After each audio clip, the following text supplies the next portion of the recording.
আল্লাহর জমিনে এমন কোন পশু পাখি এমন কোন প্রাণী নেই যে যার রিজিকের দায়িত্ব আল্লাহ নেননি।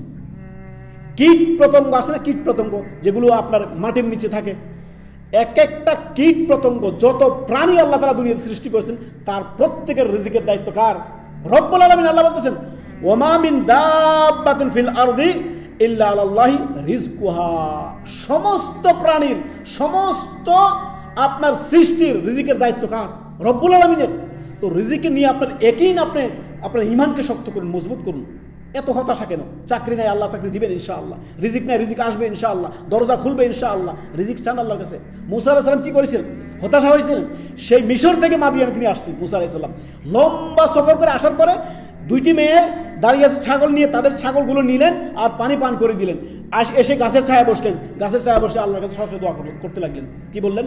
রব্বি ইন্নী লিমা আনজালতা ইলাইয়া মিন খাইরিন ফাকির। আল্লাহ, আজকে যে অনুগ্রহ আমার প্রতি নাজিল করবেন আপনি, আমি যে রিজিকের মুখাপেক্ষী, আল্লাহ আমাকে রিজিক দান করেন। আল্লাহ আমাকে আল্লাহ আপনার ফজল এবং করম দান করেন। আমি রিজিকের মুখাপেক্ষী আল্লাহ। আমি জীর্ণ শীর্ণ অবস্থা সফর করে আসছি, এখানে নতুন এলাকা, কেউ আমাকে চিনে না।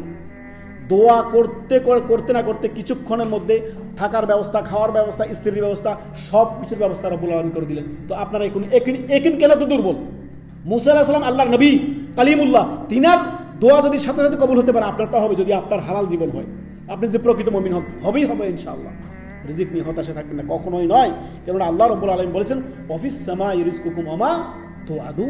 এ মানুষ, রিজিক থাকে, রিজিকের ফয়সালা আসমানে হয়। অতএব রিজিকের ফয়সালা রব্বুল আলামিন করেন।